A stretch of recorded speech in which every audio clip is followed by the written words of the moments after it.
On the way back from Lewis's funeral, my mom told me to start packing. She waited until the day before we left to tell Edie.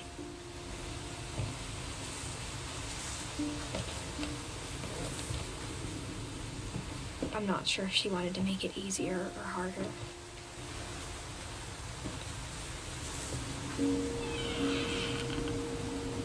I wish we'd stayed.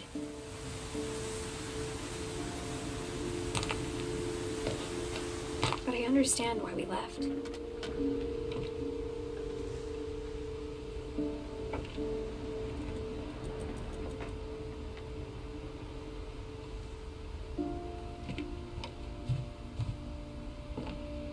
My mom ended up leaving everything behind.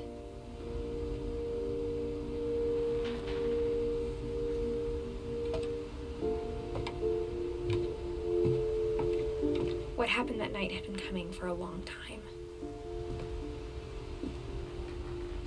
Maybe it should have come sooner.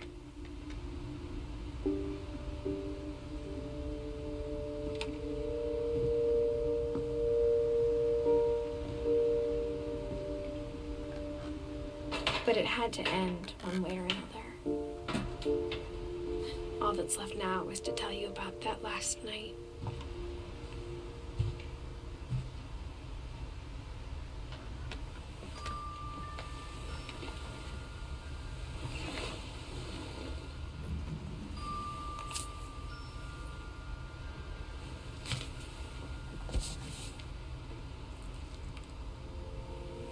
That whole last day, Edie just watched us pack and didn't say a word.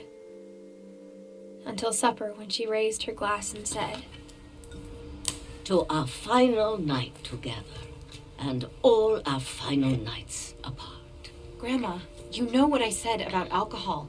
Some of your medications are very Edith, specific. I left a present for you in the hallway. Why don't you go open it? The grown-ups have to argue now. I'm sorry, you're right. We're all leaving tomorrow. Let's just enjoy our last... I'm not leaving.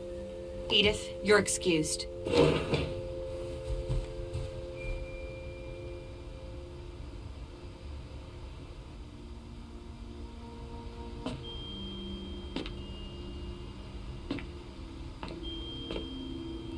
The power had been shut off that morning, but Edie always had plenty of candles. When my mom sealed the library, I don't think she knew about the other entrance.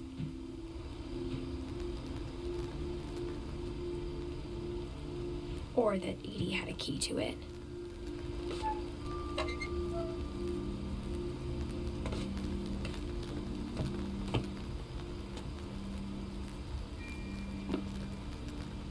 That thing you're afraid of isn't going to end when you leave the house.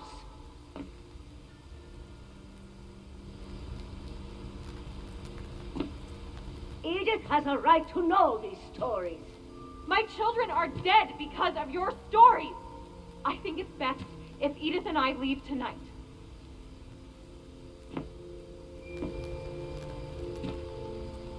We'll have the nursing home send a van for you in the morning, okay?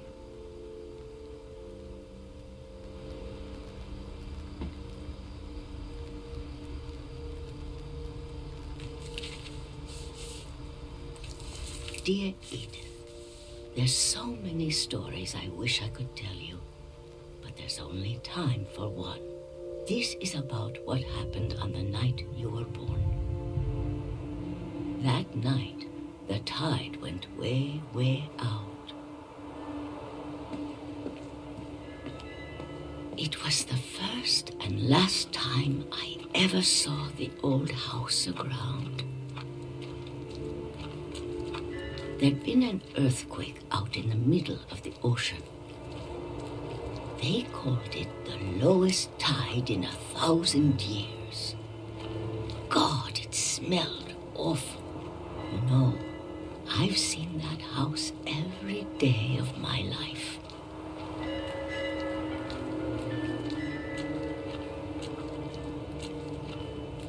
But I never thought I'd go back to it.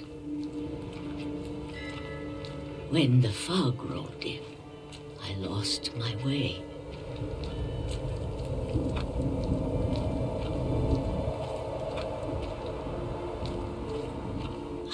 turned around.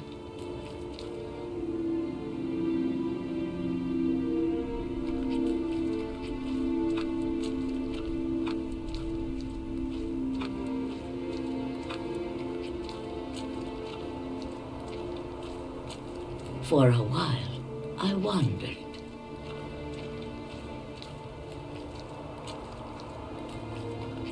I started seeing things.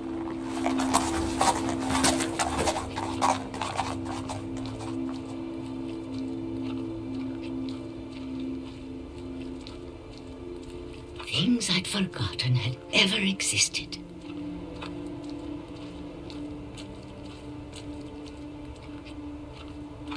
But when I saw them, they felt like old friends. That night, a lot of things came back to me.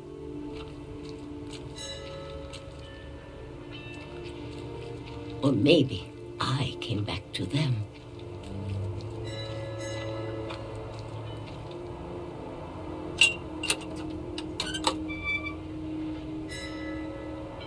Things I can't explain, but that I need you to try and... Edith, what are you doing in here? It's mine. Edith! Mom, you're gonna rip it. Let go.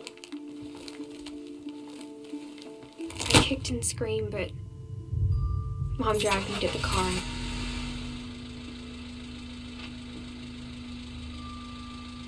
I never saw Great Grandma Edie again. The next morning, the band came to pick her up, but she was already gone. After that, we moved around a lot.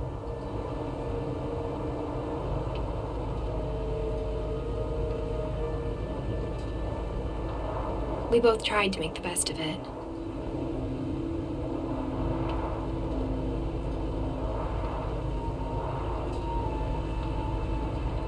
A few years went by.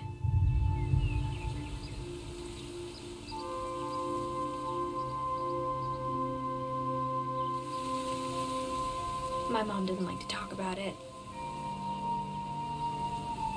but she started getting sick a lot. The rest happened pretty quickly.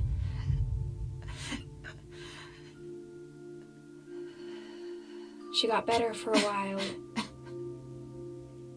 and then she didn't. And then I was alone.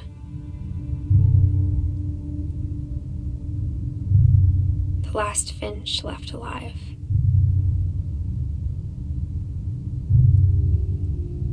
Until I found out about you. I'm still not sure what to tell you about all this. If we lived forever, maybe we'd have time to understand things. But as it is, I think the best we can do is try to open our eyes. And appreciate how strange and brief all of this is. This journal was supposed to be for you.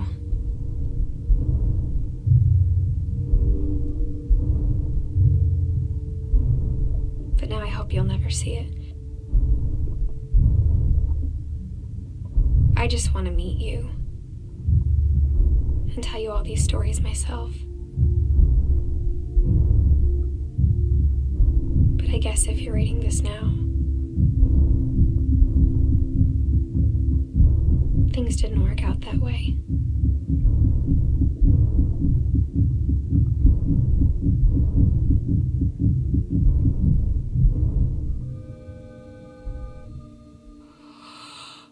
This is where your story begins.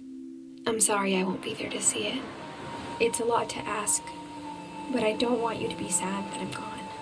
I want you to be amazed that any of us ever had a chance to be here at all. Good luck.